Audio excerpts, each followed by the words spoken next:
Hola a todos, somos estudiantes de la Universidad de Acambú. Los invito a comenzar a estudiar sobre la teoría de Karl Marx, filósofo y teórico, basado en la teoría del marxismo. Comencemos la doctrina social del marxismo y es revolucionaria y fundamenta en el materialismo histórico y en las luchas de las clases. Como su nombre lo indica, es una ley explicativa de la historia que asigna en el proceso de desenvolvimiento social un papel primordial esencial en los fenómenos del orden económico. El marxismo es el conjunto de doctrinas políticas y filosóficas. Deriva de la obra de Karl Marx, filósofo y economista periodista revolucionario del siglo XIX. La política de Adam Smith, la economía ricardiana y el socialismo francés del siglo XIX, para desarrollar una crítica de la sociedad que es tanto científica como revolucionaria. El término económico, Marx encontró dos grupos de lucha de clase, que es el capitalismo opresor o clase burguesa, el proletario oprimido de la clase obrera.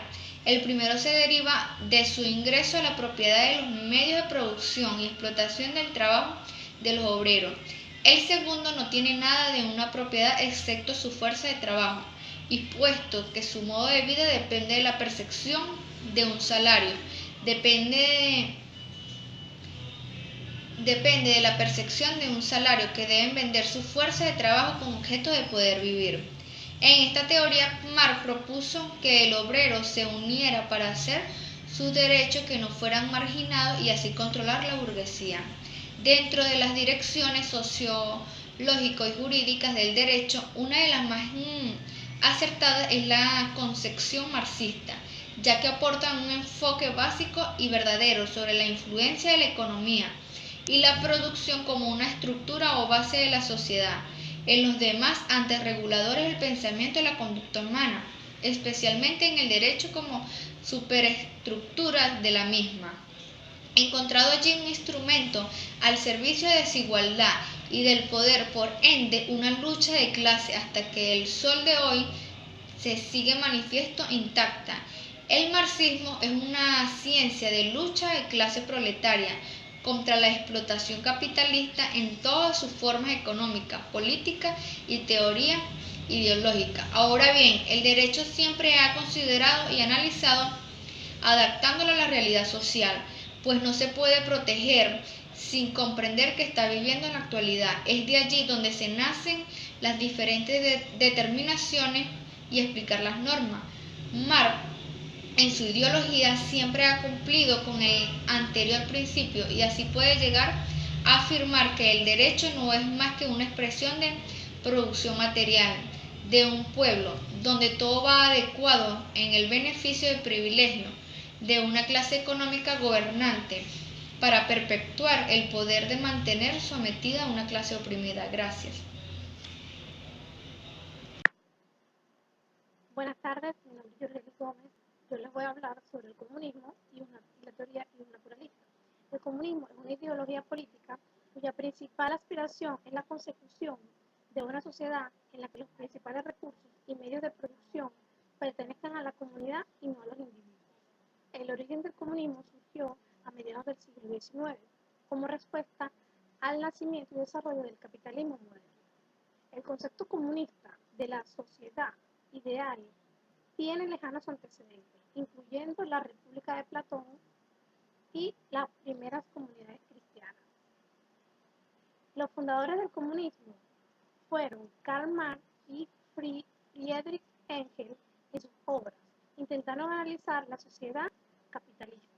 Pusieron de manifiesto las contradicciones existentes en el seno de la sociedad contemporánea. Los derechos fundamentales no habían abolido la injusticia, los gobiernos constitucionales y no evitaban ni la mala gestión ni la corrupción.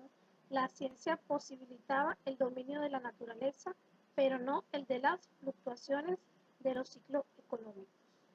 Entre las características del comunismo, nosotros tenemos en la teoría estas sociedades permiten el reparto equitativo de todo el trabajo en función de la habilidad y de todos los beneficios en función de las necesidades. La sociedad comunista supone que en último término no necesita que haya un gobierno coercitivo y por lo tanto la sociedad comunista no tendría por qué tener legisladores. El comunismo debe luchar por medio de la revolución para lograr la abolición de la propiedad privada. La responsabilidad de satisfacer las necesidades públicas recae pues en el Estado. En el caso de la teoría iusnaturalista, el iusnaturalismo o derecho natural es una doctrina ética y jurídica que defiende la existencia de derechos del hombre, fundados o determinados en la naturaleza humana, universales, anteriores y superiores, o independientes. El derecho positivo y el derecho fundado en la costumbre o derecho consuetudinario. El iusnaturalismo es producto de una larga evolución histórica que sufre distintos procesos y que pasa de la idea de un derecho derivado de la divinidad a la de un derecho deducido de la naturaleza. Se trata de una doctrina dualista, pues reconoce la existencia de dos derechos, el natural y el positivo. Así bien mantiene que en este último tiende a ajustarse al natural. Dentro del iusnaturalismo existen dos corrientes principales. El iusnaturalismo ontológico mantiene que el derecho natural es el ser del derecho, de tal forma que el derecho positivo, para ser derecho, tiene que ajustarse al derecho natural. Y el iusnaturalismo deontológico afirma que el derecho natural es el deber ser del derecho positivo, el modelo de moralidad que deben respetar las leyes positivas. El iusnaturalismo no es una tesis exclusiva, permite abrirse al campo de la norma en todo el sentido de la palabra jurídica, moral y teológica. La importancia de esta teoría recalca en que nosotros los seres humanos provenimos de una naturaleza y aunque tratemos de escapar de ella, estas nos inculcan no solo en el derecho positivo, sino también en la parte humana. Es así como nace el derecho. No es posible que el mismo hombre permita caer en una rutina y patrones, perdiendo sentido sobre creencias y tradiciones de la naturaleza misma. Por eso no nos hemos cuestionado. Si no tenemos cultura, ni valores, religión, ni moral, entonces ¿qué somos? Hombres o máquinas. Gracias por su atención.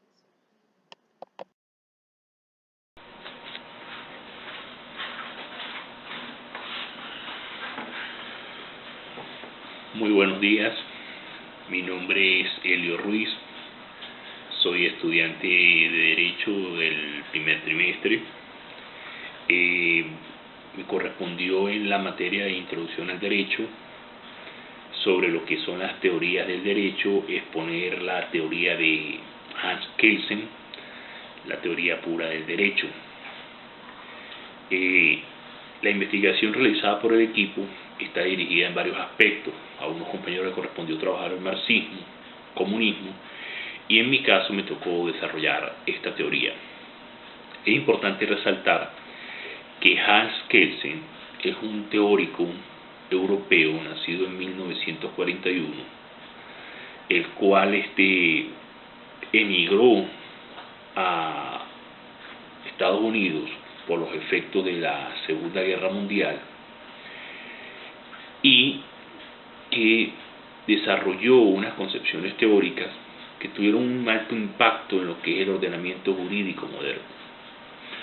De allí que el presente trabajo está dirigido a estudiar la teoría pura del derecho como una teoría de conformación del Estado del derecho moderno, el cual se caracteriza por ser objetivo y desligado de cualquier juicio, ya sea político, ideológico, religioso, étnico-racial y moral. Por tal motivo, la investigación que vamos a desarrollar o la exposición que vamos a realizar está dirigida más que todo a ver el derecho desde el punto de vista de la norma y el sistema de administración de justicia y cómo la teoría del derecho o la teoría pura del derecho pudo cooperar, pudo ser influyente en la conformación de lo que es el ordenamiento jurídico actual.